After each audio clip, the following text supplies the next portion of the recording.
దేవుని పరిశుద్ధ నామమునకు స్తోత్రములు. ఈరోజు సంఘము మేలుకొలుపు, అవేకనింగ్ ఆఫ్ ద చర్చ్.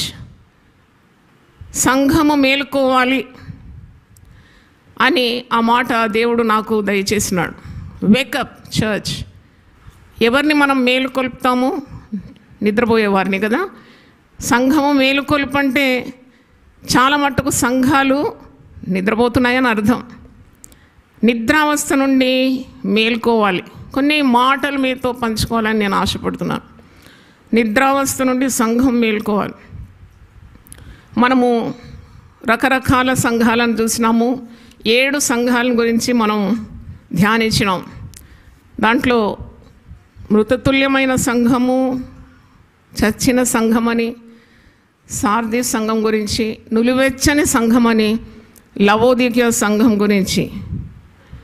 ఇంకా ఈరోజు నేను ధ్యానిస్తున్నప్పుడు కేవలం నులివెచ్చని సంఘం లేక చచ్చిన సంఘం కంటే ఇంకా నాకు ఎక్కువగా ఆలోచనలు వచ్చింది. గుడ్డి సంఘం కూడా ఉంటుంది. గుడ్డి సంఘము దేవుని కార్యాలు ఏవి కూడా కనబడవు దానికి. అంటే బ్లైండ్ చర్చ్, డెఫ్ చర్చ్ కూడా ఉంటుంది. ఎందుకంటే దేవుని స్వరం వినబడదు, పేదల బీదల మొర్ర కూడా వినబడదు, పాపుల మొర్ర అసలే వినబడదు. ఆ సంఘానికి ఏదో నామకార్థంగా కార్యకలాపాలు చేసుకొని ముందుకెళ్ళిపోతుంది. చెవిటి సంఘం, గుడ్డి సంఘం, మూగ సంఘం ఉంటుంది. అది దేవుని వాక్యాన్ని, సువార్తను ప్రకటించదు, అది పంపదు, పంపిన వారికి సహాయం చేయదు. అలాగూ మరి సువార్త ప్రకటింపని సంఘం అని నేను అనుకున్నాను. కుంటి సంఘం ఉంటుందా? కుంటి సంఘం కూడా ఉంటుంది. ఎందుకంటే అది పడి ఉన్న చోటనే పడి ఉంటుంది కదా. బెతెస్దా కోనేటి దగ్గర 38 సంవత్సరాలు పడి ఉన్నాడు ఆ కుంటివాడు. పుట్టు అంగవైకల్యం గలవాడు. అంగవైకల్యం గల సంఘం, అన్ని అవయవాలు సరిగా ఎదగని సంఘం. ఇంకా ఇలాగ నేను ఆలోచిస్తున్నప్పుడు మరి ఇన్సేన్ చర్చ్ కూడా ఉంటుంది. అంటే అది చాలా అల్లర్లు చేస్తుంది, చాలా ప్రగల్భాలు పలుకుతుంది, డంబంగా కనబడుతుంది, కానీ దానికి ఏం చేయాలనో తెలియదు. మరి అదేం చేస్తుందో కూడా దానికి తెలియదు. దేవుని వాక్యానుసారంగా కాకుండా సొంత చిత్త ప్రకారము నడిచే సంఘం. అయితే నాకు అనిపిస్తుంది, ఇలాగ నేను ఆలోచిస్తున్నాను. గుడ్డి సంఘం, చెవిటి సంఘం, మూగ సంఘం, కుంటి సంఘం, మతిస్థిమితం లేని సంఘం, తిమ్మిరి పట్టిన సంఘం. నంబ్ చర్చ్ అంటే దానికి ఎంత గిల్లినా గిచ్చినా దానికి పట్టించుకోదు. It's a numb church. అంటే ఇలాంటి పరిస్థితుల్లో మరి జీవము గల సంఘం ఎలాగ ఉంటుంది? Living church, church of the living God అని ఎక్కడో చూశాను. అంటే జీవము గల దేవుని సంఘం. మరి ఈ సంఘాన్ని దేవుడు చీకటి ప్రపంచంలోనే ఉంచినాడు కదా.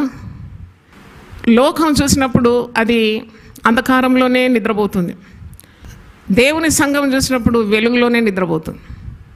లోకము పాపాంధకారంలో నిద్రపోతుంటే దేవుని సంఘం, జీవం గల సంఘం అనే పేరుతో ఉన్న సంఘము వెలుగని వెలుగులోనే నిద్రపోవడం మనం చూస్తున్నాం. అయితే ఈ యొక్క విషాదకరమైన కార్యాలు మనము చర్చించాలి. దేవుని వాక్యాన్ని ఆధారం చేసుకొని మనము నడవాలి. ఒకటి, ఏదైనా మనం సాధించాలంటే ఆశ కలిగి ఉండాలి. You should have a desire. గొప్ప ఉద్యమం రావాలి, వస్తుంది తప్పకుండా దేవుని నిర్ణీత కాలంలో. దేవుడు భక్తులను, తన సంఘాన్ని, విశ్వాసులను ప్రేరేపిస్తాడు. ఇలాగూ మన సంఘాన్ని ప్రేరేపించినాడు.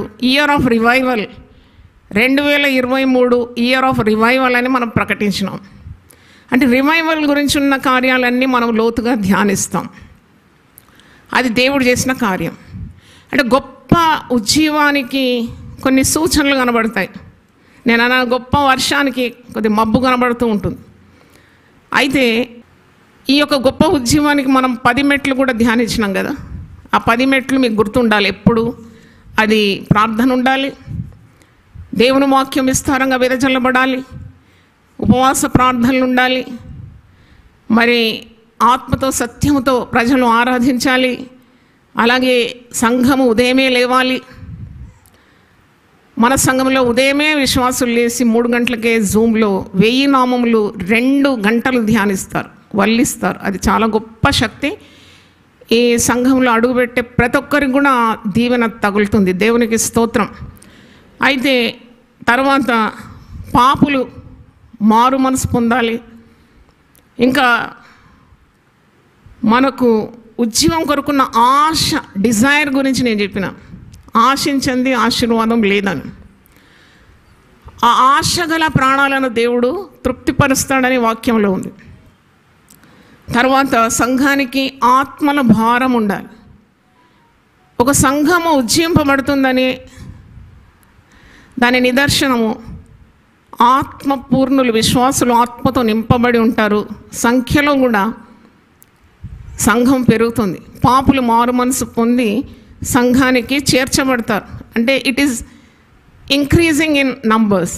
అంటే ఏదో గొప్ప జనం ఉంది కానీ దాంట్లో విశ్వాసులే లేరు అన్నట్టు కాకుండా, జీవం గల దేవుని సంఘంలో ఆత్మపూర్ణులైన విశ్వాసులు, వాక్యానుసారంగా జీవితాన్ని దిద్దుకున్న విశ్వాసులతో నింపబడిందే కదా సంఘము, జీవం గల సంఘం అంటే.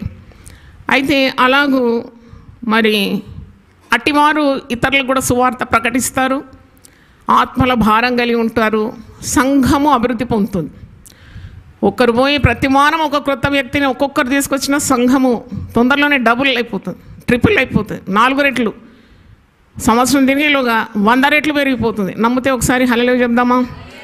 ఎందుకంటే ఒక్కరు వెంటాడుతున్నారు, ఆత్మల భారం కలిగి సువార్తను చాటిస్తున్నారు. అది కేవలం సేవకులకే పరిమితి కాదు. సువార్త ప్రకటన ప్రతి విశ్వాసికి దేవుడిచ్చిన బాధ్యత. మీరు వాక్యము ప్రకటించండి, సమయమనక మీరు పొందుకున్న వెలుగు ఇతరులకు అందించండి అని ప్రభు చెప్పినాడు కదా. మరి ఆత్మల భారమే లేదు.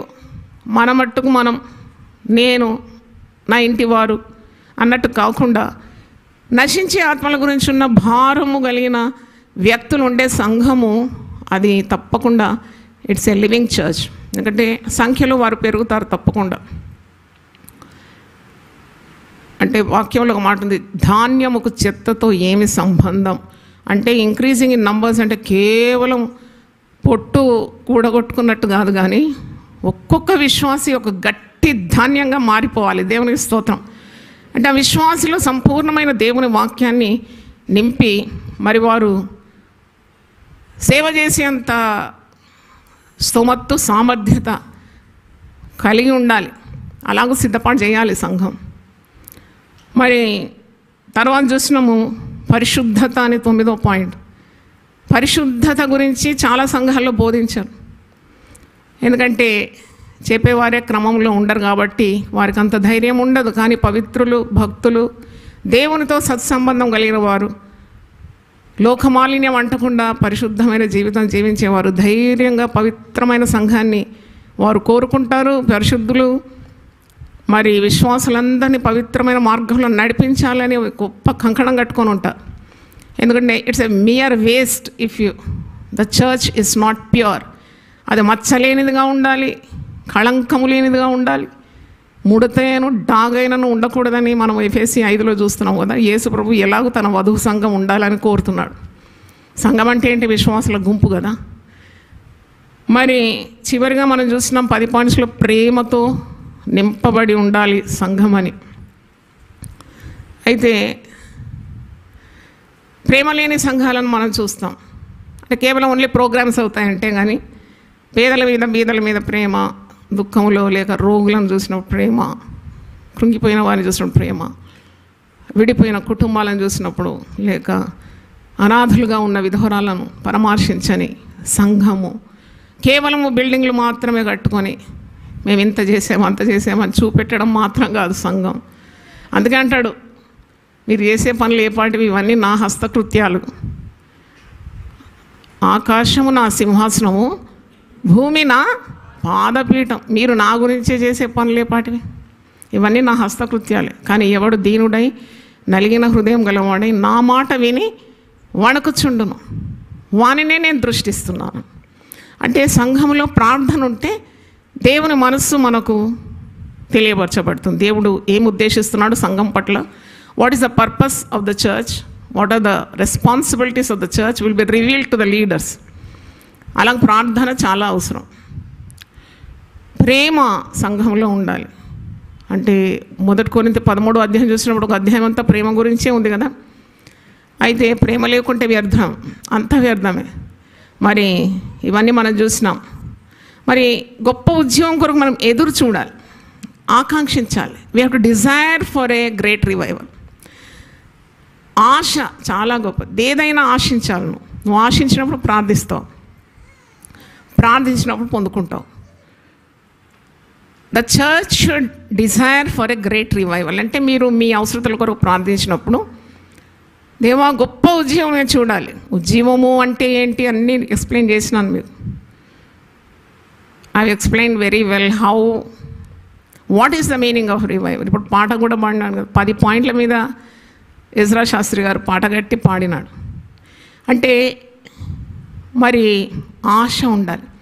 ఉద్యమం వస్తే ఏమవుతుంది సంఘంలో, వాట్ ఈస్ ద బెనిఫిట్ అన్నప్పుడు పాపులు మారుమనసు పొందుతారు, రోగులు బాగవుతారు, స్వస్థత, విడుదల, మరి విమోచన కార్యక్రమాలు ఇవన్నీ జరుగుతాయి. పాపులందరూ మారు మనసు పొంది సంఘం ఎంతో ఫుల్ ఆఫ్ లైఫ్ ఉంటుందన్నమాట. దేవుని చిత్తాన్ని నెరవేర్చే సంఘంగా మారిపోతుంది. ఎత్తబడే సంఘం అంటారు కదా, అలాగ ఒక సంఘము ఒక సౌందర్యవతి లాగా పరమగీతంలో చాలా వివరించినాడు సంఘం యొక్క అందం గురించి. మరి రెండవ చూసినప్పుడు శ్రమల్లో కూడా సంఘము ఆనందించాలి. ఆనందం అనే పాయింట్ అంటే దేవునికి సమస్తము సాధ్యము అని నమ్మి మనము ఆశించాలి, మరి ఆనందించడం నేర్చుకోవాలి. సంఘం ఎప్పుడు సంతోషంగా ఉండాలి. శ్రమలు వచ్చినప్పుడు ఆనందించమన్నాడు. పేతునైనా పౌలు భక్తుడైనా సంఘాన్ని ఉపదేశిస్తున్నప్పుడు వారు శ్రమల్లో ఉన్నప్పుడు వారిని ఉపదేశిస్తాడు. ఏంటంటే మీరు శ్రమలందు ఆనందించాలి. సంఖ్యలలో ఉన్నప్పుడు కూడా పౌలు భక్తుడు ఆనందించుడి, మరల చెప్పుదును ఆనందించుడి. మనకు శ్రమల్లో ఆనందించడం తరబీదు కావాలి. మనం అంత బాగున్నప్పుడు చాలా ఉద్రేకంతో పాటలు పాడతాం, కానీ ఏది పరిస్థితి బాగలేనప్పుడు పాడతామా? మనము అంతగా దేవుని అందు ఆనుకోవాలి. ఆశ్రయించడం కూడా ఒక పాయింట్. దేవుని ఆశ్రయించడం, trusting God for everything. Trusting God for everything. నువ్వు ప్రార్థన చేస్తున్నప్పుడు నువ్వు అడిగినవి పొంది ఉన్నావని నీవు నమ్ముతున్నావు. ప్రభు చెప్పిన మాట అది. చాలామందికి అనుమానం ఎక్కువ, ప్రార్థన కూడా ఎక్కువ. వారు ఎక్కువ ప్రార్థన చేస్తారు, ఎక్కువ అనుమానిస్తారు. వారు ఎప్పుడు కూడా రివైజ్ చేసుకోవాలి. విశ్వాసం అంటే ఏంటి? విశ్వాసం లేకుండా ఉద్యోగం చూడలేము, విశ్వాసం లేకుండా మన ప్రార్థనలకు జవాబు చూడలేము, విశ్వాసం లేకుండా క్రైస్తవ జీవితం యొక్క మాధుర్యాన్ని మనం అనుభవించలేము. విశ్వాసం కానిది అది పాపం. విశ్వసించువాడు కలవరపడడు. విశ్వాసం అంటే నిరీక్షించు వాటి నిజస్వరూపము అదృశ్యమైనవి ఉన్నవనుటకు రుజువై ఉన్నది. అయితే ఇవన్నీ ధ్యానిస్తూ ఉండాలి నువ్వు విశ్వాసం గురించి. లేక ప్రార్థన చేస్తావు, అలసిపోతావు, ప్రార్థన చేస్తావు, అనుమానపడతావు. ఒకరు ప్రార్థన చేస్తే తృప్తి లేదు, ఇంకోరు చేయాలి, ఇంకోరు చేస్తే తృప్తి లేదు, ఇంకోరు చేయాలి. That God doesn't like it. నువ్వు విశ్వాసంతో ఉండాలి. నువ్వు ఇంత ఎదిగిన విశ్వాసం అయితే మోకరించి ప్రార్థన చేస్తే దేవుడు దిగొస్తాడు. దేవునికి స్తోత్రం, hallelujah. God will come down. నీకు అంత విశ్వాసం ఉండాలి. మరి ఇంత నేర్చుకొని లాభం ఏంటి కదా? చిన్నపిల్లలు ఏడుస్తే తల్లి చంకనెత్తుకుంటుంది. ఒక 30 ఏండ్లోడు ఏడుస్తే తల్లి మళ్ళీ వాణ్ణి కూడా చంకలు ఎత్తుకుంటుందా? నడువంటది. 2 ఏండ్లకే గద్దిస్తుంది, నడువు, సరిగా నడువు అంట. అంటే అలాగ మనము క్రమక్రమంగా ఎదగాలి. అది తర్వాత దేవుని ఆజ్ఞలను పాటించాలి, అంటే విధేయత. When we obey God we will see a revival. ఎప్పుడు చూస్తాం ఈ ఉద్యమం అన్నప్పుడు ప్రతి ఒక్కరు కూడా సంఘంలో ఉండేవారు పాపం చేయకుండా, దేవుని ఆజ్ఞలు మీరకుండా పవిత్రమైన మార్గంలో ఉన్నప్పుడు దేవుడు తప్పకుండా ఉద్యమాన్ని పంపిస్తాడు. నీ కుటుంబంలో ఉద్యమం ఎలాగుంటుంది ఊహించుకోండి. మీ కుటుంబంలో ఉద్యమం వస్తే మీకు ఇంకా దేని గురించి చింత ఉండదు. అంత సాఫీగా జరుగుతుంది, అంత ఆనందమే, సంతోషమే. నీలో ఉద్యమం వస్తే నువ్వు ఎలాగుంటావు? కాబట్టి అలాగూ మనం ఆజ్ఞలను పాటించడం, దేవుని ఆశ్రయించడం, ఆశించడం, శ్రమల్లో ఆనందించడం, అర్పించడం అని కూడా, అంటే అర్పించడం అంటే స్వార్థము లేకుండా దేవుని కొరకు నీ సమయాన్ని, నీ ధనాన్ని, నీ ఆరోగ్యాన్ని నువ్వు అర్పిస్తున్నావు. ఇవ్వడంలోనే ఆశీర్వాదం ఉంటుంది. ఉజ్జీవం వచ్చినప్పుడు ఎవరు దాచుకోరు డబ్బులు. చూడండి, ఆదిమ సంఘంలో వారు ఉజ్జీవం పొందుకున్నారు. అపోస్తల కార్యం 1:14 పరిశుద్ధాత్ముడు వారి మీద మరి దిగినాడు. 120 మంది 10 రోజుల నుండి ప్రార్థిస్తున్నారు వాళ్ళు. నేను అనుకుంటే ఉపవాస ప్రార్థనే అది. 10 days they were tarrying for the power of the Holy Spirit. వారి మీద పరిశుద్ధాత్ముడు దిగినాడు. 4వ అధ్యాయంలో చూస్తే వాళ్ళకి కలిగిన ఆస్తులు, చిరస్థాస్తులు అన్నీ కూడా అపోస్తల పాదముల దగ్గర పెట్టేసినారు. అంటే they were not loving the world, they were loving the presence of God. దేవునికి స్తోత్రం. కాబట్టి దేవుడు సంఘాన్ని ప్రేరేపిస్తున్నాడు, ప్రార్థించమంటున్నాడు, కనిపెట్టమంటున్నాడు, ఉపవసించమంటున్నాడు, పరిశుద్ధ జీవితం జీవించమంటున్నాడు, గొప్ప ఒక ఉజ్జీవమును ఆశించమంటున్నాడు. దేవునికి స్తోత్రం. హల్లెలూయా. మరి ఈరోజు దేవుని వాక్యం వింటున్న దేవుని బిడ్డలారా, సంఘం యొక్క మేల్కొలుపు, అవేకనింగ్ ఆఫ్ ద చర్చ్. మరి సంఘము, ఆదిమ సంఘము అది ఎప్పుడు మనకు మాదిరికరంగా ఉంది. ఆదిమ సంఘంలో ఉన్న శక్తి కార్యాలు ఎందుకు ఈ చివరి రోజులు మనం చూడడం లేదు? చూస్తున్నాం, చాలా బూటకాలు, నాటకాలు చూస్తున్నాం, ఫేక్ రివైవల్ చూస్తున్నాం, అరుపులు కేకలు చూస్తున్నాం, కింద పడడం లేవడం చూస్తున్నాం.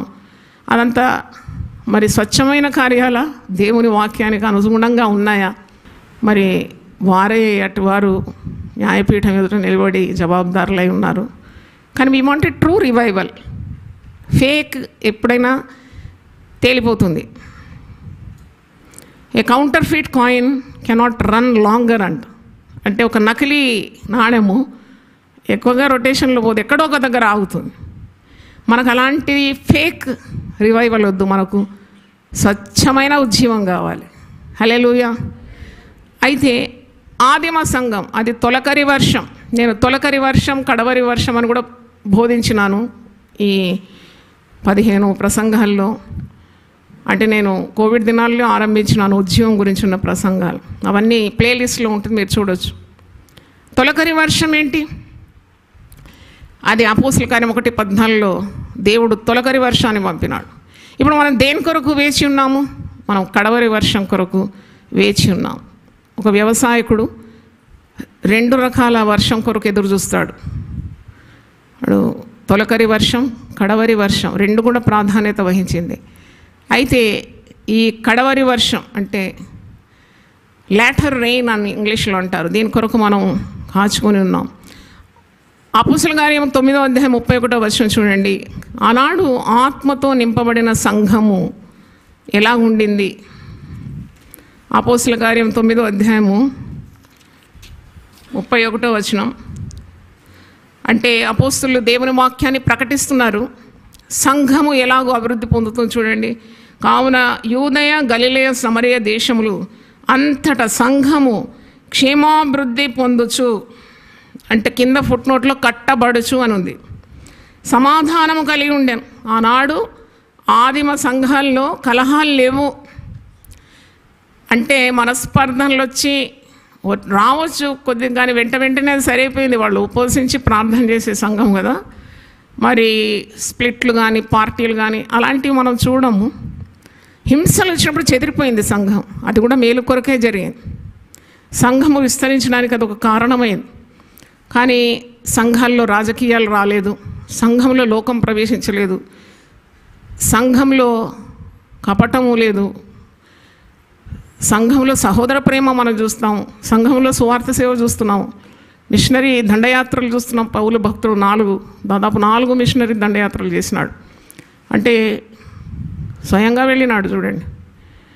మరి సంఘాలు కట్టబడుతుంది, ఒకే సంఘంగా నిలవలేదు. అది జీవమున్న ప్రతిదీ పెరగాలి కదా. That which has life should increase. అయితే ఇక్కడ అభివృద్ధి పొందుతుంది సంఘం, కట్టబడుతుంది సంఘం, సమాధానం కలిగి ఉన్నది సంఘం, మరియు ప్రభునందు భయమును పరిశుద్ధాత్మ ఆదరణ కలిగి నడుచుకొనుచు విస్తరించుచుండెను. ఇది మీరు అండర్లైన్ చేసుకొని బాగా గుర్తుపెట్టుకోండి. సంఘము ఇన్ ద లేటర్ డేస్, ఈ కడవరి కాలంలో సంఘం ఇలాగ ఉండాలి, దేవుని ఆత్మతో నింపబడాలి, ఉజ్జీవం కొరకు ప్రార్థన చేయాలి, అది క్షేమాభివృద్ధి పొందాలి, సమాధానం కలిగి ఉండాలి, ప్రభునందు భయం ఉండాలి, పరిశుద్ధాత్మ ఆదరణ కలిగి నడుచుకొనచ్చు విస్తరించి ఉండాలి. అంటే there is so much of work to be done. విస్తరిస్తూ ఉండాలన్నమాట. సంఘం విస్తరిస్తుందంటే అంతమంది నశించే ఆత్మలు దేవుని వెలుగులోకి వస్తున్నారని అర్థం. మరి ఇలాగూ ఆదిమ సంఘం ఉండేది. అయితే మనము ప్రభు రాకడుకున్న సూచనలు ఒకదాని వెంబడి ఒకటి నెరవేరడం చూస్తున్నాం. We are seeing signs. అంటే యేసు ప్రభు సెలవిచ్చిన మాటలన్నీ నెరవేరడం చూస్తున్నాం. అంత్య దినాల్లో ఏమవుతుంది అన్నీ జరుగుతున్నాయి. ఇంకా పరిశుద్ధ గ్రంథం నమ్మని వారికి వారు మరి we cannot rescue them, they have to believe the scriptures. ఇప్పుడు ఇది నిజము, ఇది సత్యము అని మనం ఎలా చెప్తున్నామంటే ప్రభు చెప్పినవన్నీ నెరవేరుతుంది, ప్రవక్తలు ప్రవచించినవన్నీ కూడా ప్రవచనాలు నెరవేరుతుంది. So this is true scriptures, you have to believe it. If you don't believe you are the loser.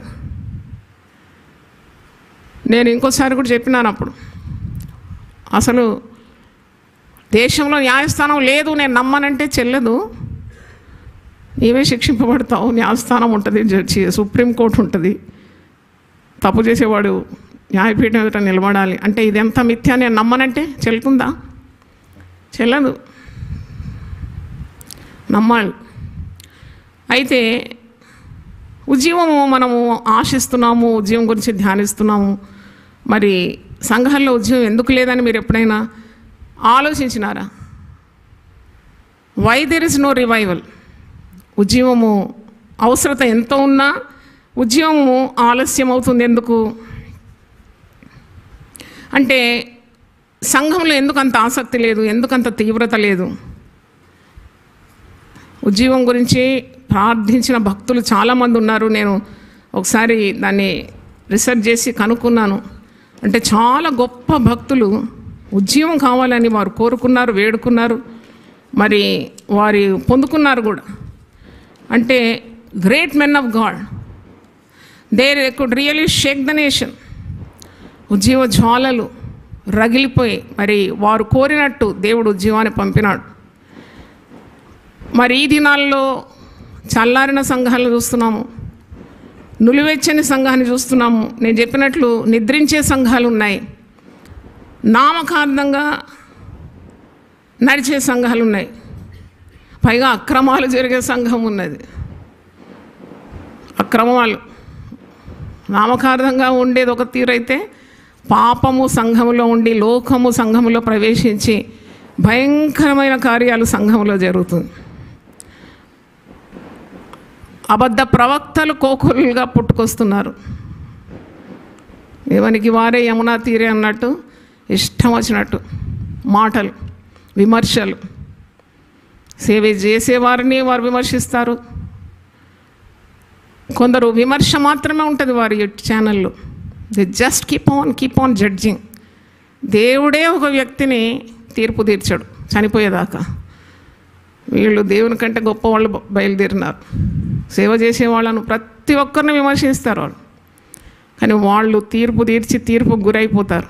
వాళ్ళ పని కాదు అది, దేవుడు లెక్క అడుగుతాడు. మన పని కాదు ఇతరులను తీర్పు తీర్చడం. అయితే సంఘంలో ప్రేమ కొదువైంది, ఐక్యత లేనే లేదు. అంటే అపవాదికి వారు ఏమి ఇచ్చినారు? చోటు ఇచ్చినారు. సంఘములో దురాత్మలే ప్రవేశిస్తున్నాయి. మరి ప్రార్థనకు సరి అయిన ప్రాముఖ్యత ఇవ్వడం లేదు. నడిపించేవారు కూడా నిద్రమత్తులై ఉన్నారు. నడిపించే నాయకులు పట్టు లేకుండా ఉన్నారు. ఒక కుటుంబంలో నాయకుడు సరిగా లేకుంటే చాలా ప్రయాసం. The head of the family head of the church బాధ్యతాయుతంగా ప్రవర్తించకుంటే ఎంత ముప్పు.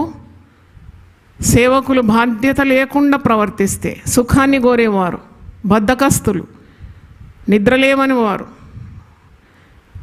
హాయిగా బ్రతికితే సరిపోయిన ఆత్మల భారం లేని సేవకులు ఉన్న సంఘము ఎలాగ ఉద్యోగం పొందుకుంటుంది? ఎప్పుడు వారు మెలకువగా ఉండాలి. చూడండి, మేము హైవే నుండి చాలా ప్రయాణాలు చేసినాను. నేను అయ్యగారు కూడా వచ్చినారు.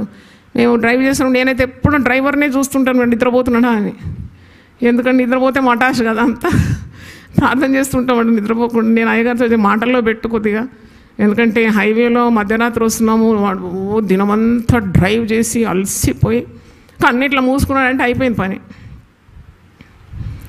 అయితే నాకు ఈ వాక్యం ధ్యానించినప్పుడు గుర్తొచ్చింది, స్టీరింగ్ వీల్ మీద చేతులు పెట్టుకున్నవాడు నిద్రపోతే చాలా ప్రమాదం కదా. అప్పుడు నన్ను నేను విమర్శించుకున్నాను. అవును, యునైటెడ్ పీపుల్ ఫెలోషిప్ నడిపిస్తున్న నేను కూడా అలర్ట్గా ఉండాలి. హల్లెలూయా, అలర్ట్గా ఉండాలి నేను. ఎవరో అడిగినారమ్మా, ఇంతెందుకు పట్టించుకుంటారమ్మా మీరు అంటే, అయ్యో నాయన నేను పట్టించుకోవాలి. ఒక small leak will sink a great ship. చిన్న మరి రంధ్రం పెద్ద ఓడను కూడా ఏం చేస్తుంది, నేను చూసుకోవాలి. నేను have to be alert in every corner. అది అలవాటు అయిపోయింది 30 సంవత్సరాల నుండి. అలాగూ మెలకుగా ఉండడం, ఒక్కొక్కరిని పసిగట్టడం, చూడడం, వారి ఉద్దేశాలు ఏంటి, వారు మేలు చేస్తారా కీడు చేస్తారా సంఘానికి కానీ. అది ఇంకా నాకు దేవుడు అటు వరాన్నే ఇచ్చినాడు అనాలి. ఎందుకంటే it's not a easy matter to run A church.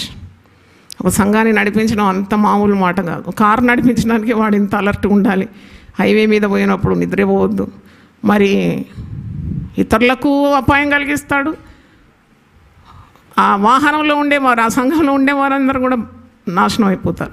అంటే ఒకసారి ఒక వార్త చదివినాను. హైవే మీద పోతున్నారంట, ఒక కుటుంబంలో 14 మంది ఉన్నారంట. ఆ టాటో సుమలు చిన్నపిల్లలు కూడా కలిసి అంత కిక్కిరిసి ఉన్నారంట. ఇతనికి డ్రైవ్ చేస్తుంటే ఒక ఆశ కలిగింది, ఆశికేసుకోవాలని. హైవే మీద స్పీడ్గా డ్రైవ్ చేస్తూ ఆ ఒక్క చెయ్యి పట్టుకున్నాడంట వీల్ మీద, ఇంకో చేయితో పాకెట్ నుండి తీసి ఇట్లా వేయబోయిండంట. అంతలోగా వాహనం పోయి ఢీ కొట్టింది పెద్ద మర్రి వృక్షానికి. అయిపోయింది, అందరు చనిపోయినారు. అంటే సంఘము మేలుకొలుపు అని దీనికి టైటిల్ పెట్టడానికి ఇదే కారణం. అంటే టు బి అవేక్, ఇప్పుడు జాగ్రత్తగా ఉండాలి. అది మాటి మాటికి ప్రభు చెప్పడం మనం వింటాం, మీరు శోధనలో పడకుండానట్లు మెలకువగలిగి మీరు ప్రార్థన చేయండి. మెలకువగలిగి ప్రార్థించాలి. కుటుంబము పతనం కావద్దంటే అక్కడ ఉన్న తల్లి తండ్రి మెలకువగలిగి ప్రార్థించాలి. కీడు కొట్టివేయబడుతుంది. కీడొచ్చినా అది తల మీద నుండి పక్షి దాటిపోయినట్టే దాటిపోతుంది. ఎందుకంటే there is prayer in the house. ఎంత ప్రాముఖ్యమైందండి ప్రార్థన. ప్రార్థన చాలా కీడును నివారిస్తుంది. It షంట్స్ away evil. మీ పిల్లలు స్కూల్కి వెళ్తున్నారు, తిరిగి సుఖభద్రంగా రావాలంటే అక్కడ ఒక ప్రార్థించే తల్లి ఉండాలి, ప్రార్థించే తండ్రి ఉండాలి. ప్రార్థన చేసి స్కూల్ పంపాలి. తల మీద చేయబెట్టి ప్రార్థించి దీవించి పంపితే దేవుని దూతలు కావలి ఉంటారు. నీకు అపాయం ఏమీ రాదు అని 91వ కీర్తన 11వ వచనంలో ఉంది. దేవునికి స్తోత్రం. No evil shall touch you. అలాగే సంఘాన్ని నడిపించేవారు మెలకువగలిగి ప్రార్థన చేస్తూ, విశ్వాసులకు కూడా ప్రార్థన ఉద్యమం, ఎంతమంది ఆశీర్వదింపబడుతున్నారు అంటే అలాగ శ్రద్ధ కలిగి మనము మన జీవితాలు ముందుకు ప్రభు మార్గంలో నెట్టుకుంటూ వెళ్ళాలి. ఇప్పుడు సంఘంలో కార్యకలాపాలు ఎక్కువ ఉన్నాయి, ప్రార్థన కూడికలు తక్కువైనాయి. ప్రార్థన అంటే రారు, కానీ ఉద్యోగం వచ్చినప్పుడు ప్రార్థన అంటే వస్తారు. కార్యకలాపాల కంటే ప్రార్థన అంటే వారు పరిగెత్తుకొని వస్తారు, అదే ఉద్యోగం. ఫాస్టింగ్కి వస్తారు, ఫీస్టింగ్కి రారు. ఫాస్టింగ్ అనగానే వారు చాలా సంతోషం అయిపోతుంది. అవును, వెళ్ళాలి, దేవుని మందిరానికి వెళ్ళాలి, ఉపవసించి అందరితో కలిసి ప్రార్థించాలి.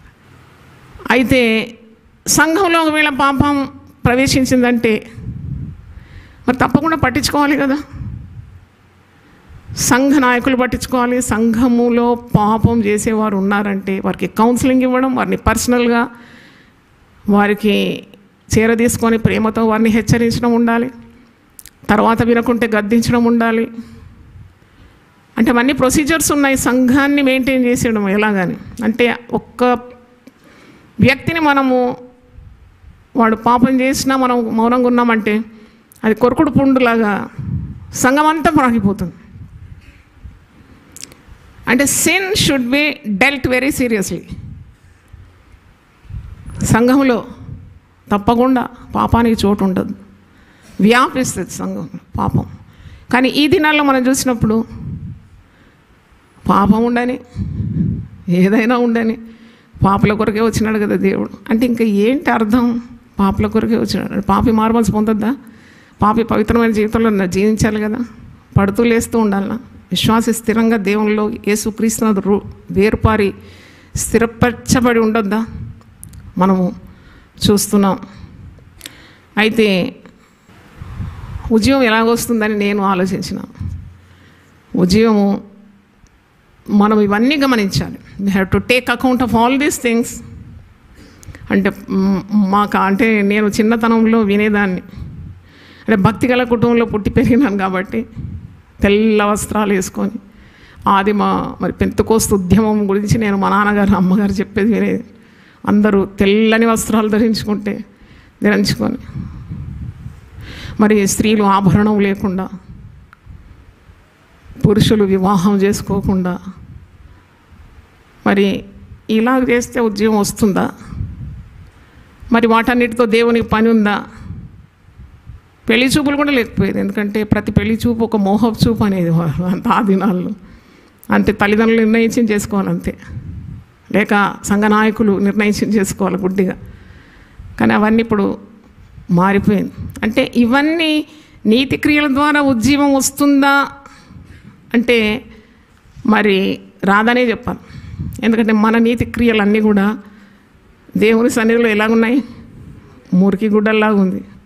ఉద్యోగం కొరకు మనం ఆశించాలి, అగ్ని దిగాలి, పరిశుద్ధుల కల్మషం అంతా కాలిపోవాలి, దుష్టులు పాపులు మారాలి, స్వస్థత కార్యాలు చేయాలి, జరగాలి, కుంటివారు నడవాలి, మగవారు మాట్లాడాలి, చెవిటివారు వినాలి, మరి దయ్యాలు వదిలిపోవాలి. అంటే ఇవన్నీ దైవ కార్యాలు వడిగా జరుగుతాయి తప్పకుండా. దేవుని ఆత్మ ఉన్న చోట ప్రార్థన చేయాలి. మనం పాపులు మార్మన్స్ పొందాలి, గుండె కొట్టుకొని వారి అక్రమాలన్నీ ఒప్పుకొని వారు సంఘములో చేర్చబడాలి. అంటే పేతురు ఒక ప్రసంగానికి 3000 మంది ఆత్మలు సంఘానికి చేర్చబడ్డారు.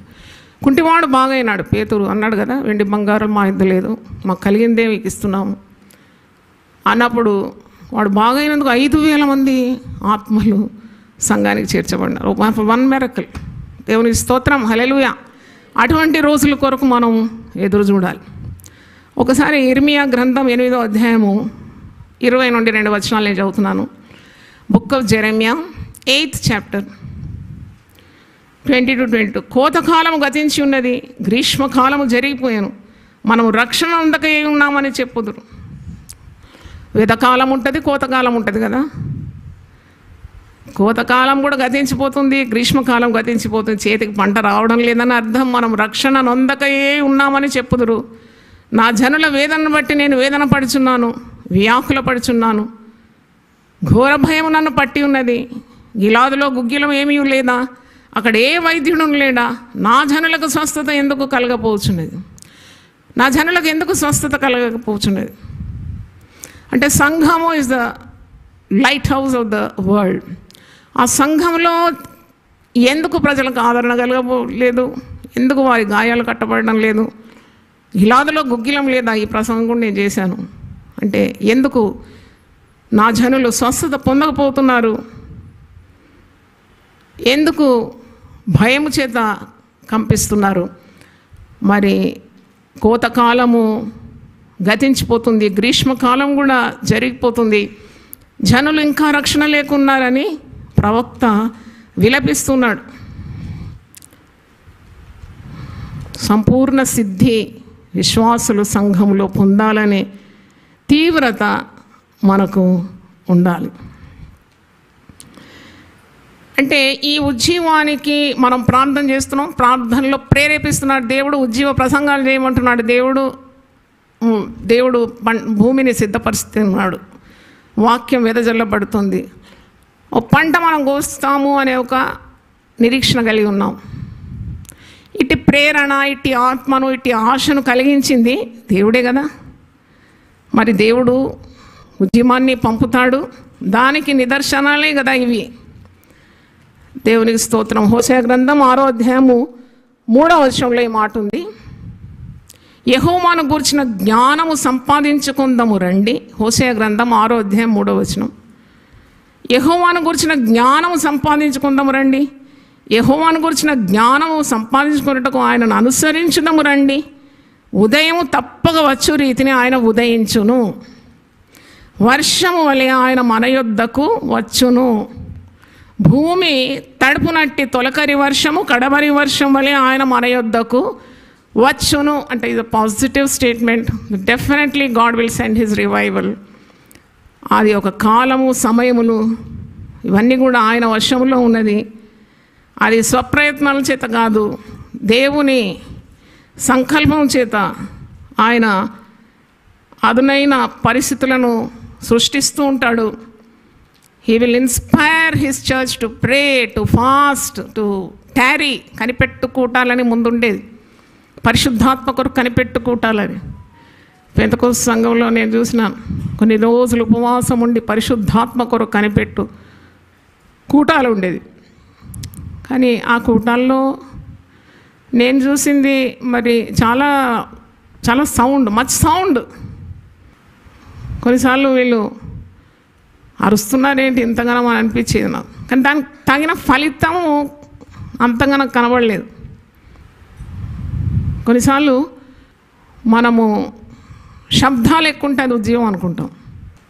ఒకసారి నేను బ్యాంక్ నుండి వచ్చి మరుసటి రోజుకు బ్రేక్ఫాస్ట్ కొరకు మిక్సీలో మినప్పప్పు మనం నానబెట్టిపోతాం కదా, దోశకున్న మెటీరియల్ అది మిక్సీలో వేసిన పెద్ద శబ్దం వచ్చింది. ఆ పక్కన ఇల్లు కూడా వాళ్ళు అదిరిపోయినాడు. అది కొత్త మిక్సీ, ఎందుకు వచ్చి ఇంత శబ్దం? అప్పుడు నేను అనుకున్నాను గంధంలాగా అయి ఉండొచ్చు లోపల అనుకున్నా. తీసి చూస్తే ఒక్క మెతుకు కూడా కదలలేదు, అసలు కదలలేదు. అంత పెద్ద శబ్దం. ఇదేంటి ఇంత శబ్దం వచ్చింది, ఒక్క మెతుకు కూడా కదలలేదండి. నేను చూస్తే నాకు అర్థం కాలే.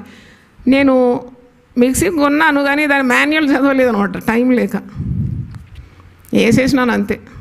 నేను ఓవర్లోడ్ వేసినాను, తక్కువ వేయాలి కదా, ఎక్కువ వేసినాను. ఆశ తొందరగా పనులు అయిపోతే నిద్రపోవచ్చు కదా, అలసిపోయినాను అనమాట. అది ఓవర్లోడ్ అయిపోయి అస్సలు ఒక్క మెతుకు కూడా కదలేదు. శబ్దం మాత్రం పక్కింటి వాళ్ళు కూడా అదిరిపోయేలాగా వచ్చింది. ఏంటని చూసి నాకేం అర్థం కాదు. అయ్యగారు అప్పుడు డ్యూటీలు ఉన్నారు, పిల్లలు 3. అయ్యో అన్ని పనులు కావాలి కదా. అప్పుడు నేను ఒక రిక్షాలో ఈ మిక్సీ వేసుకొని, అప్పుడు చాలా కష్టం. అప్పుడు భవనాలు కానీ ఇల్లు కానీ లేవు, అంత ఖాళీ ఉంటుంది. ఎక్కడో రిపేర్ షాప్కి వెళ్ళి అక్కడ మిక్సీ చూపెడితే వాడు ఒక మోసగాడు, వాడు కొద్దిగా సీరియస్ ఫేస్ చేసినాడు. ఓహో ఇదా సమస్య, మీరేమన్నా కూరగాయలు అవన్నీ కొనుక్కొని రండి, అప్పట్లోగా నేను చేసి పెడతాను. అయితే నేను అన్నాను సరే, నాకు టైం చాలా తక్కువ కదా, నేను వెళ్ళి కూరగాయలు కొనుక్కొస్తే అది చేసి పెట్టాను. అయితే కూరగాయలు అంతా కొనుక్కొచ్చి అయిపోయింది అన్నాడు. ఎంత అంటే ఆ దినాల్లో 25 రూపాయలు తీసుకున్నాడు. నేను మళ్ళీ రిక్షా ఎక్కి వచ్చిన, చూస్తే అంటే ఏం చేసినాడో నాకు అనుకోవాలని చెప్పి రాత్రి పనులంతా అయిపోయాక చూస్తే ఆ మాన్యువల్ చదివినాను. మాన్యువల్ చదివితే ఎక్కువ లోడ్ అయినప్పుడు కింద ఒక బటన్ ఉంటుంది, రెడ్ బటన్, అది ప్రెస్ చేయాలి అంతే అనమాట. వాడు చేసింది అంతే. వాడు తీసుకున్నది 25 రూపాయలు. నా సమయం పోయింది, కష్టపడి మిక్సీ పూసుకొని పోయినాను. అప్పుడు దేవుడు నాతో మాట్లాడినాడు, ఇలాగే పరిశుద్ధ గ్రంథం ప్రతిరోజు పఠించకుంటే బతుకు భారం అయిపోతుంది. ఏం చేయాలి ఏం చేయకూడదని స్పష్టంగా పరిశుద్ధ గ్రంథంలో ఉంది కదా.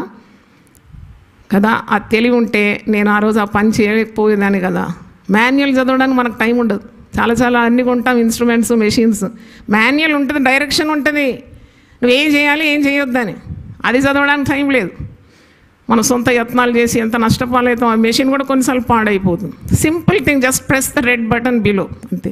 That would have solve the problem had I known it. శబ్దం వస్తే తగ్గిపోయింది అనుకున్నాను. అసలు ఏం కాలే. అలా కొన్నిసార్లు చేయవలసిన పనులు చేయకుండా కొన్ని శబ్దాలు వచ్చినప్పుడు అదే ఉద్యోగం అనుకుంటాం. ఎంత శబ్దం అండి వారి సంఘంలో, వాళ్ళు కింద మీద చేసేస్తున్నారు, ఇల్లు వీకి పందిరేసినట్లు అరుస్తున్నారు, అదే ఉద్యమం అనుకుంటారు. అది ఉద్యమం కాదు, అదొకలాంటి భ్రమ. ఆత్మలు చాలా రకాలుగా ఉన్నాయి, దాంట్లో ఒకటి భ్రమపరచు ఆత్మ అని ఉంది. భ్రమపరచు ఆత్మ మనల్ని భ్రమపరుస్తుంది అన్నమాట.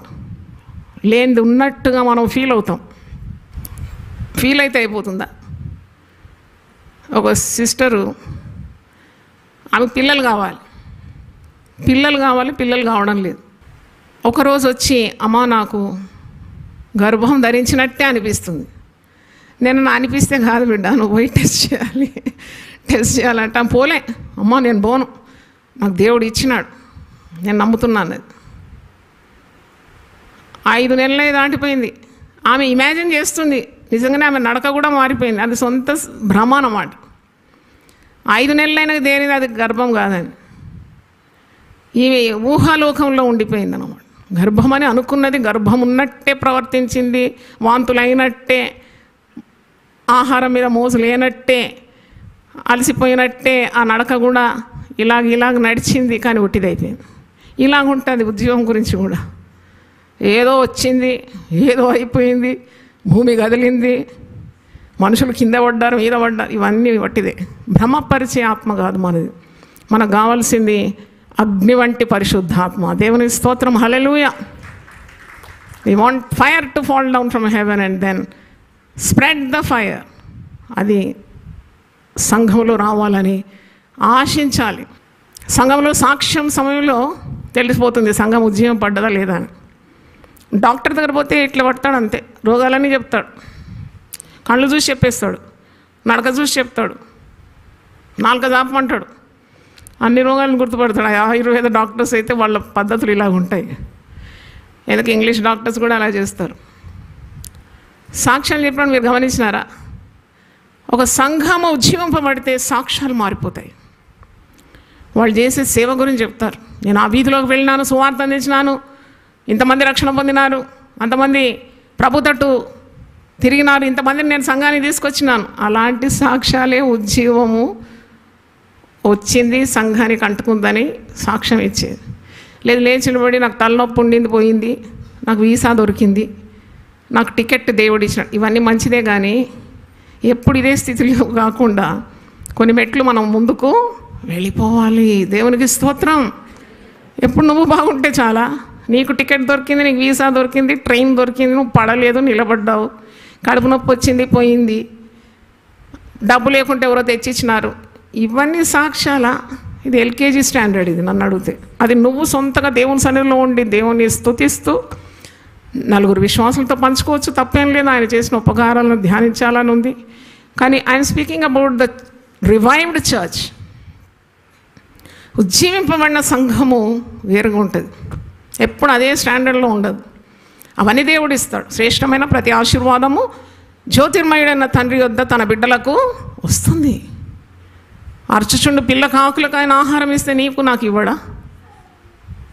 ఆయన అన్నాడు, దేని గురించి చింతించొద్దు అన్నాడు. దేవుని రాజ్యము నీతిని మొదట వెతుకు, ఇవన్నీ మీకు అనుగ్రహింపబడును.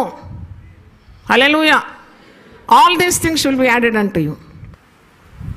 You think that's the big deal and the great deal, that's already sanction for you. కానీ నువ్వు వెళ్ళాల్సిన నెక్స్ట్ లెవెల్కు, నీకు ఇచ్చిన దీపం, నీకు ఇచ్చిన వెలుతురు, నీకు ఇచ్చిన రక్షణ, అది ఇతరులతో పంచుకుంటున్నావా? ఇతరులను ప్రభు తట్టు నువ్వు నడిపిస్తున్నావా? నిష్ఫలమైన ఒక వృక్షంలాగా ఉన్నావా నువ్వు ఈ లోకంలో? అందుకే ఒక ఉపమానం చెప్తాడు యేసు ప్రభు. అంజూరపు చెట్టును తెచ్చి ద్రాక్ష తోటలో నాటి దానికి ఎరువు, దానికి నీళ్లు, దానికి కాపుదల అందిస్తే మొదటి సంవత్సరం అయింది, 2 సంవత్సరాలు అయింది, 3 సంవత్సరాలు అయింది, ఒక్క పండు లేదు, కాయలేదు. అప్పుడు యజమానుడు అంటాడు, దీన్ని నరికి అవతల బారేయమంటాడు. అప్పుడు తోటమాలి వచ్చి ఏమంటాడు, ఒక్క సంవత్సరం కూడా ఉండనిమ్ము, ఫలించినా సరే ఫలింపకపోయినా సరే, ఫలింపకుంటే అప్పుడు నరికి పడేద్దాం. ఒక్కరికి సువార్త చెప్పలేదు నువ్వు. ఒక్కరికి యూపీఎఫ్లో ఇలా కార్యాలు జరుగుతుంది రండి అని చెప్పలేదు. ఒక్కరితో దేవుడు గొప్పవాడని పంచుకోలేదు. నువ్వు ఒక్కరికి ఒక చిన్న బుక్ ఇవ్వలేదు. ఎంతమంది కృంగిపోయి ఉన్నారు. ఒక 1000 నామాల పుస్తకం ఇస్తే వాళ్ళు ఉద్ధరింపబడేది. ఎంత కాచుకొని ఉన్నారు సువార్త వినడానికి. ఎవరిని నడిపించినావు మందిరానికి? కనీసం నువ్వన్న వచ్చినావు క్రమంగా? అది కూడా లేదు. భయం లేదు, దేవుని భయం లేదు, బొత్తిగా లేదు. దేవుని మందిరానికి వచ్చి దేవుని సన్నిధిలో దైవ సన్నిధి దైవ శక్తి నేను అనుభవించాలనేది లేదు. జూమ్లో ఉంటాను, యూట్యూబ్లో ఉంటాను. ఎందుకైనా దేవుడు నీకు ఆరోగ్యం ఇచ్చింది. చూడండి, నీ వల్ల ఇతరులకు ప్రయోజనం లేదు. What a sad plight. నువ్వు ఒక చెట్టు నాటితే దానికి కొమ్మ ఎప్పుడు వస్తుంది, రెమ్మ ఎప్పుడు వస్తుంది, పువ్వు ఎప్పుడు వస్తుంది, కాయ ఎప్పుడు వస్తుంది, పండు ఎప్పుడు అవుతుందని ఎంత ఎదురు చూస్తావు కదా. మరి దేవుడు ఎదురు చూడా? నీకు తన రక్త నీరు తడి కట్టి పెంచినాడు, వాక్యం ఇచ్చి పోషించినాడు, నిన్ను స్థిరపరిచినాడు, బలపరిచినాడు, ఎరువుగడుతున్నాడు. నీకు అన్ని విధాల నీకు దేవుడు సహాయం చేసినాడు. అయినా నువ్వు ఫలించడం లేదంటే భూమికి బరువుగా ఉన్నావు. ఫలింపని ప్రతి చెట్టు వేరున గొడ్డలి పదును చేయబడి ఉందట, పదును చేయబడి ఉన్నదట. You cannot escape. నువ్వు తప్పించుకోలేవు. నువ్వు దైవ కార్యాలు చేయాలి, చేసి తీరాలి.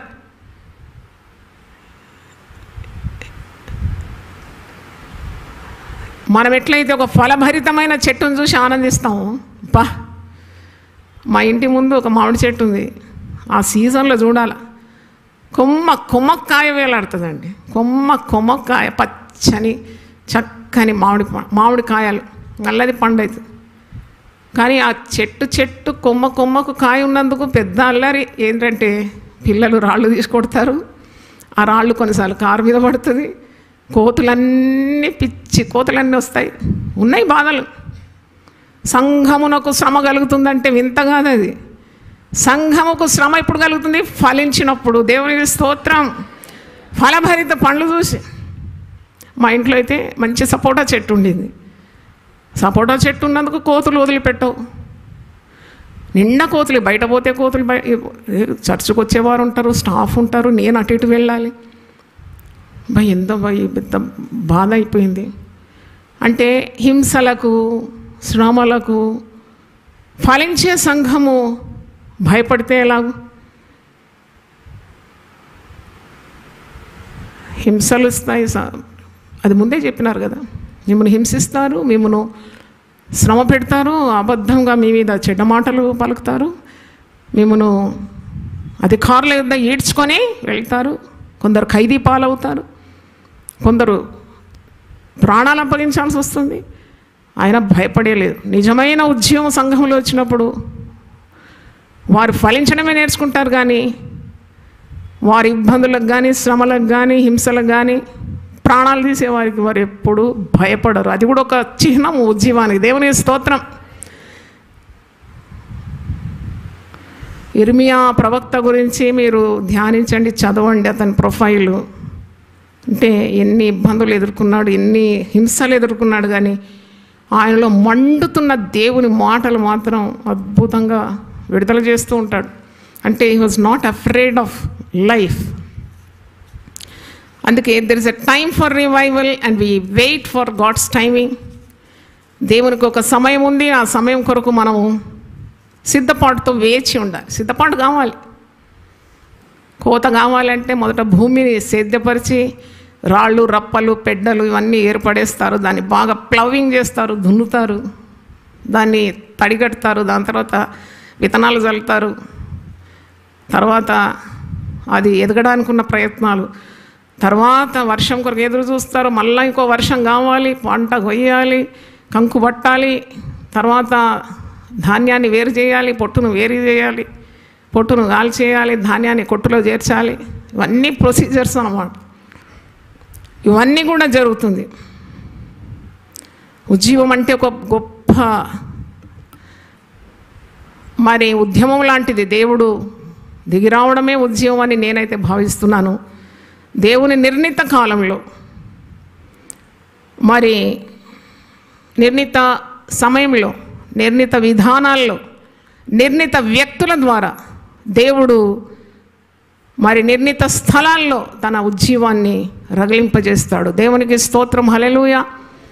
నాకైతే విశ్వాసం ఉంది, దేవుడు యునైటెడ్ పీపుల్ ఫెలోషిప్ను రాబో దినాల్లో దేవుడు తన ఆత్మను కుమ్మరించి మరి ఇక్కడ నుండి అగ్ని బయలుదేరుతుందని నేను నమ్ముతున్నాను. దేవునికి స్తోత్రం, హల్లెలూయా. దేవుడు తప్పకుండా మన ప్రార్థనలకు జవాబిచ్చి మనల్ని ఆ విధంగా నడిపిస్తాడు. ఎఫెసీ పత్రిక 8 నుండి నేను కొన్ని వచనాలు చదువుతున్నాను. మీరు పూర్వమందు చీకటి అయి ఉంటిరి, ఇప్పుడైతే ప్రభువునందు వెలుగై ఉన్నారు. వెలుగు ఫలము సమస్త విధములైన మంచితనము, నీతి, సత్యమును వాటిలో కనబడుచున్నది. కనుక ప్రభుకి ఏది ప్రీతికరమైనదో దాన్ని పరీక్షించుచు వెలుగు సంబంధుల వలె నడుచుకొనుడి.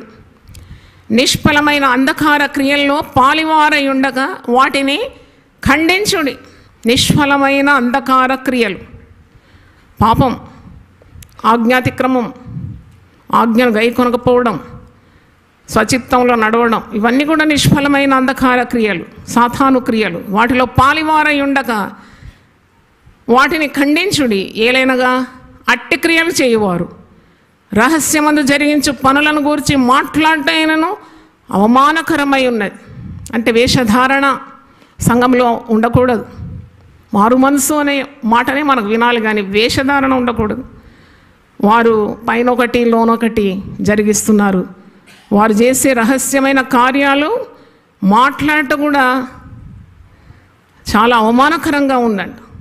సమస్తమును ఖండింపబడి వెలుగు చేత ప్రత్యక్షపరచబడును. వెలుగు వెలుగు వెలుగు, దేవుడు వెలుగు, మనం వెలుగు వెలుగు సంబంధం వల్ల నడుచుకోవాలి. వాక్యం మన పాదానికి వెలుగు అని చెప్తూ ఉంటాం కదా. వెలుగులో అన్నీ తేటమైపోతుంది. వెలుగు వచ్చినప్పుడు చీకట్లో ఉన్న కార్యాలన్నీ కూడా స్పష్టమైపోతుంది. అందుకే సంఘము పేరు దేవుడు దీపస్తంభం అన్నాడు. సేవకులు తన కుడి చేతిలో ఉన్న నక్షత్రాలు అన్నాడు. అంటే ఒక్కొక్క సేవడు ఎంత పరిశుద్ధంగా ఉండాలి కదా. అందుచేత చూడండి, సమస్తమును వెలుగు యొద్ద వెలుగు ప్రత్యక్షమైనప్పుడు ఖండింపబడుతుంది. ప్రత్యక్షపరిచినది ఏదో అది వెలుగే కదా.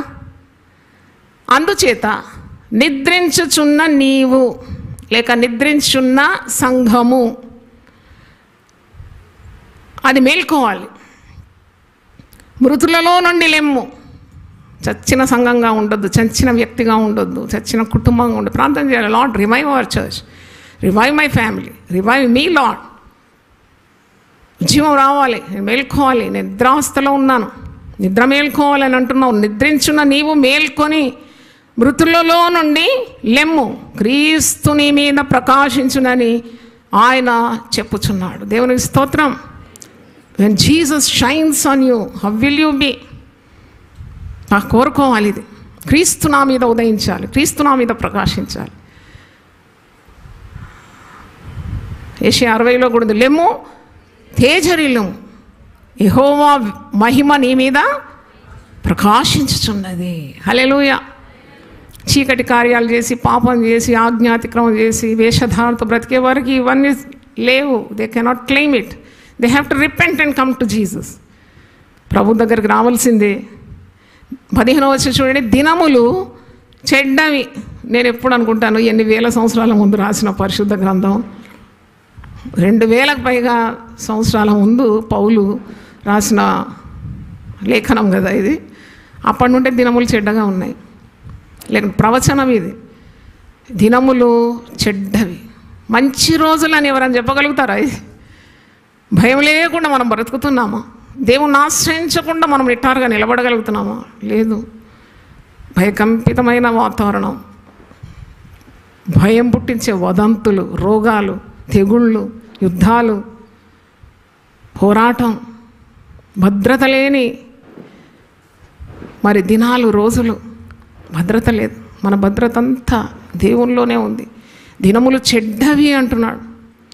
దినములు చెడ్డవైతే మనం ఏం చేయాలి? మనం ఉద్యోగం కొరకు ప్రార్థన చేయాలి. సమయాన్ని పోనీయకుండా సద్వినియోగం చేసుకొనొచ్చు.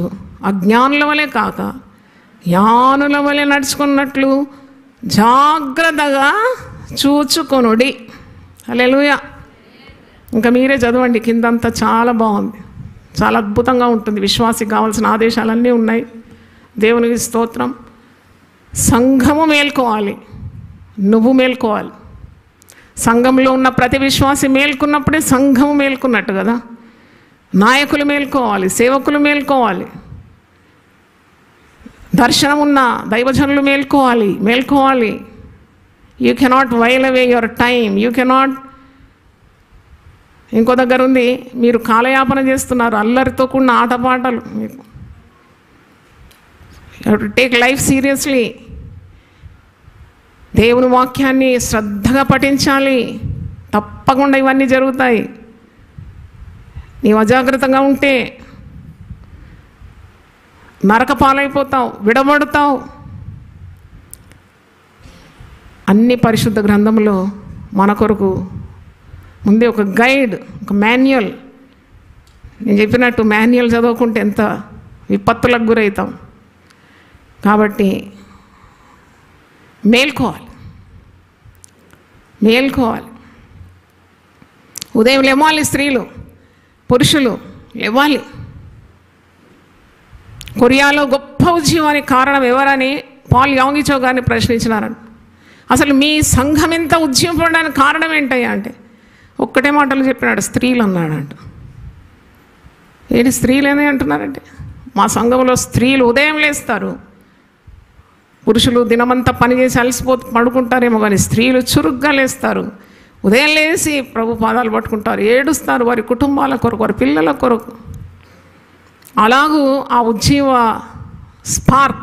స్పార్క్ అంటే ఆ నిప్పు రవ్వల వలె అది కొరియా అంతా స్ప్రెడ్ అయిపోయింది.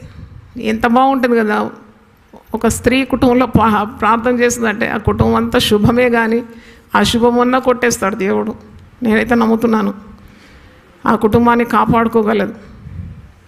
ఆమె చేతుల్లోనే ఉంటుంది స్టీరింగ్ వీల్. నేను ఇంతకుముందు చెప్పినట్టు డ్రైవర్ నిద్రపోయిండంటూ మొత్తం మటాష్ కదా. మరి సొలొమోను జ్ఞాని ఏమంటాడు, ఎవరు కడతారంట ఇల్లు? జ్ఞానవంతురాలు కడుతుంది ఇల్లు అంటే ఆమె వెలుకోగలిగి ఉంటుంది. బుద్ధిమంతుడు కూడా జ్ఞానం కలిగి తన పునాది బండ మీద వేసుకుంటాడంట. ఓహో, జాయ్ సిస్టర్ అనేది స్త్రీలే కట్టుకోవాలంటే మేము పండుకుంటాం, ఇంకా చలికాలం కదా, బ్లాంకెట్ చుట్టుకొని చక్కగా నిద్రపోతాం. నీ గురించి అన్నది అమ్మ, నువ్వు లేవు ప్రాణలా కాదు. ఆమె ఎంతో పనిచేసి అలసిపోయే సందర్భాలు ఉండవా? ఇద్దరు కలిస్తే ఎంత గొప్పది, ఎంత గొప్ప భాగ్యం. అగ్రిమెంట్ ప్రేయర్ అంటారు దాన్ని.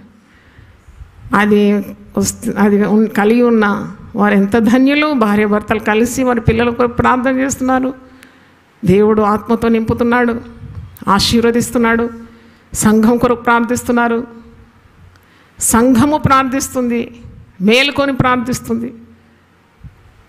ఎంత సంతోషం అండి నాకు ఈ సంఘం నడిపించడానికి దేవుడు ఆధిక్యత ఇచ్చినాడు. I'm so proud to lead this church. ఎందుకంటే నాకు ప్రభువులో ఉన్న అతిశయం. చాలామంది నాయకులు చాలా బాధపడతారు సంఘం నడిపించడానికి, ఎందుకంటే ప్రార్థన ఉండదు వారి సంఘంలో. మన సంఘానికి 3 గంటల రాత్రి నుండి ప్రార్థన ఉంటుందండి. ఎంత ఉత్సాహంతో ప్రార్థిస్తారు, ప్రేమతో ప్రార్థిస్తారు, పట్టుదలతో ప్రార్థిస్తారు. Prayer goes up and blessings come down. Hallelujah. తప్పకుండా అలాగే ఉద్యమం మన సంఘం నుండి ప్రారంభించాలి. దేవునికి స్తోత్రం. అందరూ ఒకసారి లేచి పడితే ప్రార్థన చేస్తాను. క్రైస్తవ కర్షక కదలి రావయ్యా, కన్నులు తెరచి కానవేమయ్యా, కొత్త కాలము గతించిపోయే, గ్రీష్మకాలము కూడా జరిగిపోయే, కొత్త కాలము గతించిపోయే, గ్రీష్మకాలము కూడా జరిగిపోయే.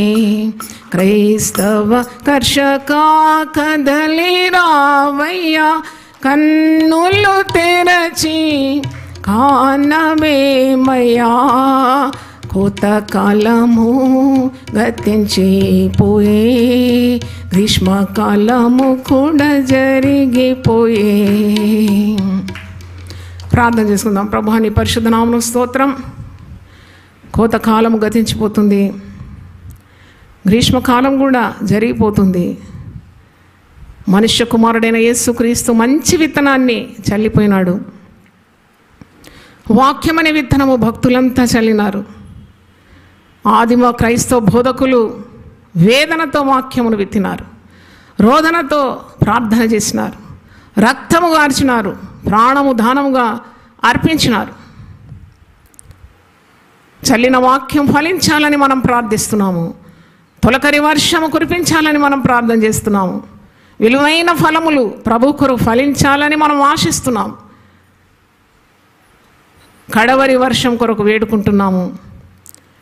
పొలములంతా తెల్లబారిపోతుంది, కాలము చాలా గతించిపోతుంది. కోత యజమానుడైన క్రీస్తుని ప్రార్థన చేయాలి కోత వారిని పంపడానికి. శత్రువుకు సాతానుడు గోధుమల్లో గురుగులు విత్తుతున్నాడు, అవి ఘోరంగా పెరిగిపోతుందని కీర్తనలో చూస్తున్నాం. కన్నీళ్లతో విత్తు క్రైస్తవుడు కలవరపడే అవసరం లేదు. సంతోషంతో పాడుతూ సాగిపోవాలి, ఆగిపోకూడదు.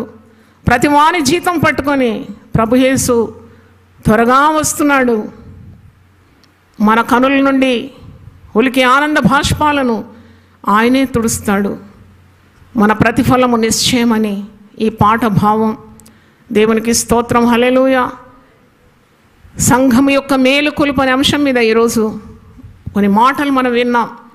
సంఘము ఎప్పుడు కూడా మెలకువగలిగి ఉండాలి. శోధనలో ప్రవేశించుకున్నట్లు మీరు మెలకువగలిగి ప్రార్థన చేయడని వాక్యంలో యేసు ప్రభు చాటిస్తున్నాడు. శోధనలో పడిన తర్వాత అందరూ ప్రార్థిస్తారు, పడకముందు ప్రార్థించేవారు చాలా తక్కువ మంది. వారు శోధన నుండి విడిపింపబడతారు. వేటకాని ఉరిలో నుండి వారు విడిపింపబడతారు. కీడు రాకుండా వారిని దేవుడు కాపాడగలడు. వారి ప్రాణములు సజీవ లెక్కలో ఉంచుతాడు, మరణమును కొట్టివేస్తాడు, అపాయం రాకుండా చేస్తాడు. వారిని వాడుకుంటాడు. నిండైన ఫలములు ఫలించడానికి వారిని విరివిగా వాడుకుంటాడు. యేసు మాటలు నీ నోట ఉన్నప్పుడు, నీవు యేసులో నాటబడినప్పుడు స్థారంగా ఫలిస్తావు. మీరు బహుగా ఫలించడం ద్వారా నా తండ్రి మహిమపరచబడుతున్నాడని వాక్యంలో ఉంది. తండ్రి యజమానుడు, కోత యజమానుడు, వ్యవసాయకుడు. నా తండ్రి వ్యవసాయకుడు అని చెప్తున్నాడు. నేను నిజమైన ద్రాక్షవల్లిని, మీరు నాలో నాటబడి ఉండాలి. నా సారమంతా మీ కొరకు, నా జీవమంతా మీ కొరకు ఇస్తాను, నా శక్తి అంతా మీకు ఇస్తాను, నా ప్రాణం ఇస్తాను, నా సమస్తం మీవే, నాకున్నవన్నీ మీవే. ఎంత గొప్పది! క్రీస్తులో వేరుపారి నాటబడి స్థిరపరచబడి ఆ ఉజ్జీవం పొందుకొని ఆ ఉజ్జీవంతో నీవు ఈ లోకంలో అనేక ఆత్మలను ప్రభు తట్టు నడిపిస్తే ఎంత ఫలభరితమైన జీవితం అది. అవును, ఉజ్జీవింపబడాలి. సాతాను కార్యాలన్నీ లయమైపోవాలి నీ జీవితంలో. ఆ శక్తితో నువ్వు ప్రభు సేవ చేయాలి. సాధారణమైన సేవకులు కోకొల్లులుగా ఉన్నారు, వారితో పని లేదు. రోషం కలిగిన సేవకులు దేవునికి కావాలి, పట్టుదల కలిగిన వారు కావాలి, మేలుకోగలిగిన వారు కావాలి. సంఘాన్ని మేలుకొని పురికొల్పడానికి ఉన్న సేవకులు అవసరమైంది. కోత తెల్లబారిపోతుంది, కోత విస్తారంగా ఉంది, పనివారు తక్కువగా ఉన్నారు. కోత యజమాన్ని వేడుకోవాలట కోత కోయడానికి. ఎంత ప్రయాసంతో భక్తులు వాక్యాన్ని వెదజల్లినారు, ప్రాణాలు అర్పించినారు, హింసలకు గురైనారు, ఇబ్బందుల పాలైనారు. వాక్యము విత్తబడింది, అది మొలకెత్తి పంట కాపుకొచ్చింది. కోయడం కూడా అశ్రద్ధేనా? కోయడానికి కూడా సోమరితనమేనా? కోయడానికి కూడా వెనకాడమేనా? అంత నిద్రమత్తు, అంత బద్ధకం ఉంటే ప్రభు దగ్గర క్షమాపణ అడగాలి. అవును ప్రభా, నువ్వు నాకు ఇచ్చిన తలాంతులు, ఆరోగ్యం, వనరులు, ప్రేరణ, ఆత్మను అంతా నష్టం చేసుకొని కూర్చుంటున్నాను. తిరిగి నన్ను ఉజ్జీవింపజేయి ప్రభువా. నా సంఘంలో నన్ను ఒక స్తంభంగా నాటు. అనేక ఆత్మలను నేను నీ సన్నిధికి నడిపించాలి. నిష్ఫలమైన ఆ చెట్టును చూసి యజమానుడు బాధపడుతున్నాడు. ఎన్ని సంవత్సరాల నుండి ఇలాగ నిష్ఫలంగా ఉంది, ఒక్క కాయ లేదు, దీనికి ఎరువు దండగా, భూమి దండగా, నీరు దండగా, ఏ ప్రయోజనం లేదు కదా. ప్రార్థనలు ప్రార్థనలు ప్రార్థనలు ప్రార్థనలకు జవాబులు పొందుకున్నామని ఆ సంతోషమే కానీ వారి వల్ల ఏం ప్రయోజనం ఉంది? నశించే ఆత్మలను గురించి శ్రద్ధ ఉందా? భారం ఉందా? కన్నీరుందా? అందుకే ఫలించాలి. 4వ సంవత్సరం కూడా అనుమతించినాడు. 3 సంవత్సరాలు దాటిపోయింది, ఇంకో 4వ సంవత్సరం. చాలామంది 4వ సంవత్సరంలో ఉన్నారు. ఎప్పుడు పోతుందో ప్రాణం తెలియదు నీకు. Life is so uncertain. నువ్వు బ్రతికిన కాలం ప్రభు కొరకు ప్రయోజనకరంగా బ్రతకాలని లేదా? ఫలించే చెట్టును ఎంత కాపు కాస్తాడు యజమానుడు? పురుగు పడితే ఎంత శ్రద్ధ వహిస్తాడు? ఎవరు ముట్టుకోకుండా దాన్ని ఎంత భద్రపరుస్తాడు కదా. ఫలభరితమైన ఒక వృక్షం వలె నన్ను తీర్చిదిద్దు ప్రభువా. నిష్ఫలమైన అంధకార క్రియలను నేను విసర్జించడానికి నాకు ఆ యొక్క తీర్మానము, ఆ విశ్వాసము, ఆ శక్తి, ఆ నిగ్రహ శక్తి నాకు దయచేయమని ప్రార్థించాలి. ప్రభువా మన్నించు నాయన, క్షమించు ప్రభువా. మాకు ఇచ్చిన సమయాలు అవన్నీ కూడా వ్యర్థం చేసుకొని నాయన తుచ్చమైన అభిలాషులకు లొంగిపోయి శ్రేష్టమైన వాటిని విసర్జించినాం. తిరిగి మా మీద దృష్టించండి, తిరిగి మమ్మల్ని బ్రతికించు నాయన. నీ ప్రజలు నీ యందు సంతోషించున్నట్లు వారిని మరల 85వ కీర్తనకారుడు అంటున్నాడు, మరల మమ్మల్ని బ్రతికించిన ఆయన, మరల మాకు ఒక అవకాశం దయచేయండి, మరల మాకు ఒక సమయం దయచేయండి. మేము ఫలించాలని నేర్చుకున్నాం, అదే మాకు సంతోషం. నీ ప్రజలు నీ యందు సంతోషించున్నట్లు నీ ప్రజలను తిరిగి బ్రతికించమని కోరుతున్నాడు. ఈరోజు దేవుని వాక్యం విన్న ప్రతి బిడ్డను పరిశుద్ధాత్మ పూర్ణునిగా పూర్ణురాలుగా చేయండి. వాక్యం నిష్ఫలం కాదు నాయన, అది ఆకాశం నుండి దిగి మంచు వలె దిగి భూమిని తడిపి తగిన పంటనిస్తుందో అలాగూ ఈ విత్తనాలు లాంటి వాక్యం వెదజల్లినాను. అవన్నీ కూడా ఫలింపజేయమని, గొప్ప ఉజ్జీవం మేము చూడాలని ఆశిస్తూ యేసు పరిశుద్ధ నామములో కొద్ది మనవులు అడిగి వేడుకుంటున్నాను తండ్రి. Amen, amen. Hallelujah, hallelujah. చేతులు ఎత్తి ఒకసారి గట్టిగా దేవుని స్తుతిద్దాం. హల్లెలూయా. దేవుడు మనల్ని సమృద్ధిగా దీవించును గాక. తండ్రి అయిన దేవుని ప్రేమ, యేసు క్రీస్తు కృప, పరిశుద్ధాత్మ సహవాసం మనందరితో సదాకాలం తోడుగా ఉండును గాక.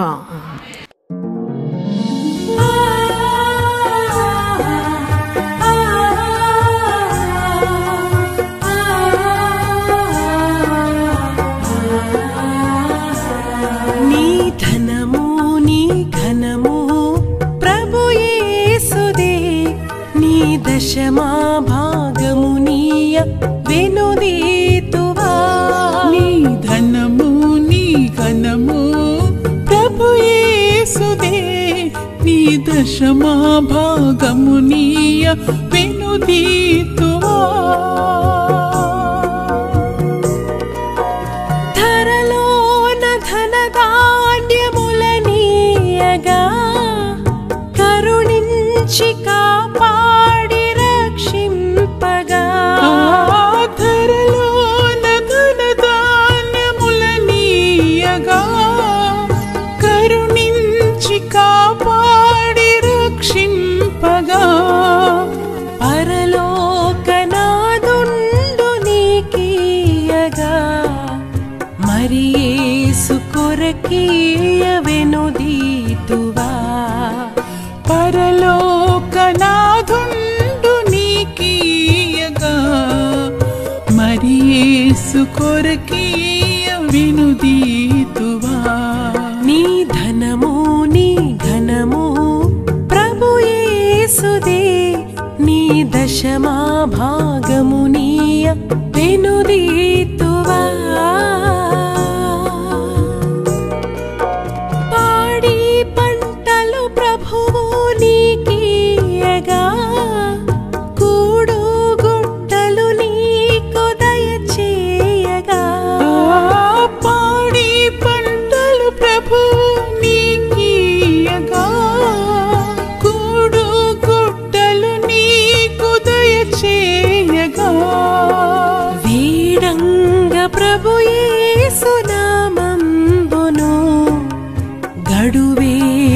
ప్రభుకీయను క్రైస్తవా వేడంగ ప్రభు యేసు నామంబును గడువేల ప్రభుకీయను క్రైస్తవా నీ ధనము